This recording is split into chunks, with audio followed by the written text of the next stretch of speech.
প্রধান উপদেষ্টা ও অন্তর্বর্তী সরকারের কঠোর সমালোচনা করেছেন বিএনপি নেতা গয়েশ্বরচন্দ্র রায়। ৬৫% পর্যন্ত বিদ্যুৎ সাশ্রয়ী হাইসেন্স এসি। হাইসেন্স বলেন, ডক্টর ইউনূস যত সুবিধা নেয়ার দরকার নেবেন, সেজন্য তিনি দেহত্যাগ করলেও পদত্যাগ করবেন না।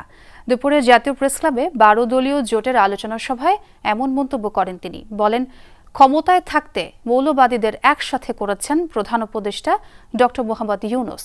এই মৌলবাদীরাই সারা বিশ্বে নানা অশান্তি তৈরি করেছে। সরকার দুর্নীতিবাজদের না ধরে তাদের সাথে আতাত করছে বলে অভিযোগ করেন তিনি। ডক্টর ইউনূসের সফলতা কামনা করে গয়েশ্বরচন্দ্র বলেন, তিনি সফল হলে জুলাই আগস্ট আন্দোলনের সফলতা আসবে। আমরা চাই ডক্টর ইউনূসই সফল হোক। ডক্টর ইউনূসের সফল মানেই তো আমাদের জুলাই আর আগস্টের আন্দোলনের একটা সফলতা।